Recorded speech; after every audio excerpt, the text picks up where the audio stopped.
திருமணத்திற்கு புறம்பான உறவில் இருந்த குடியாத்தத்தைச் சேர்ந்த பெண் ஒருவர் திருப்பதியில் மகன் மற்றும் காதலனுடன் அழுகிய நிலையில் சடலமாக கண்டெடுக்கப்பட்ட சம்பவம் அதிர்ச்சியை ஏற்படுத்தியிருக்கு.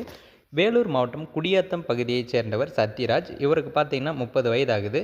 தனது மனைவியை பிரிந்து அதே பகுதியைச் சேர்ந்த 30 வயதான நாயகி என்ற பெண்ணுடன் திருமணத்திற்கு புறம்பான உறவு வைத்திருந்திருக்காரு. ஏற்கனவே திருமணம் ஆன நாயகி தன்னுடைய 3 வயது மகனுடன் 3 மாதங்களுக்கு முன்னாடி சத்யராஜுடன் திருப்பதியில் உள்ள அரசு சார்பில் அனைவருக்கும் வீடு திட்டத்தில் வழங்கிய இந்திரம்மா அடுக்குமாடி வீட்டில் வாடகைக்கு குடிபெயர்ந்திருக்காங்க. அந்த பகுதியில் தினக்கூலி வேலைகளை செய்து தங்கள் வாழ்க்கையை நடத்தியும் வந்திருக்காங்க. இப்படியான நிலையில இந்த மாதம் 22ஆம் தேதி காலை முதல் வீட்டிலிருந்து வெளியே வரவில்லை. அதே நேரத்தில் வீட்டிலிருந்து துர்நாற்றம் வீசியதால உடனே அக்கம் பக்கத்தினர் போலீசாருக்கும் தகவல் கொடுத்திருக்காங்க.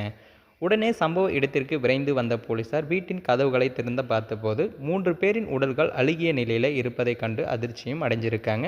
சத்யராஜ் கீழ் தொங்கிய நிலையில் நாயகி தனது மகனுடன் கழிவறையில் அருகில் கிடந்திருக்காங்க. உடல்கள் அருகில் விஷ பாட்டில் கண்டெடுக்கப்பட்டதால நாயகி அவருடைய மகனுடன் முதலில் விஷம் குடித்து இறந்திருக்க வேண்டும். பிறகு சத்யராஜ் தூக்கிட்டு செய்து கொண்டிருக்கலாம் என போலீசாரும் சந்தேகிச்சிருக்காங்க. மறுபுறம் சத்யராஜ் அந்த பெண்ணையும் அவருடைய மகனையும் கொன்று செய்து கொண்டாரா என்ற கோணத்திலும் போலீசார் விசாரணை நடத்தி வராங்க. இந்த சம்பவம் அப்பகுதியில் பெரும் அதிர்ச்சியும் பரபரப்பையும் ஏற்படுத்தியிருக்கு. மேலும் இது போன்ற வீடியோக்களை உடனுக்குடன் காண மறக்காமல் நமது சேனலை சப்ஸ்கிரைப் பண்ணுங்கள், பெல் ஐக்கானை கிளிக் பண்ணுங்கள். அப்போ தான் நம்ம டெய்லியும் போடக்கூடிய வீடியோ உங்களுக்கு உடனுக்குடன் நோட்டிஃபிகேஷனாக வந்து சேரும்.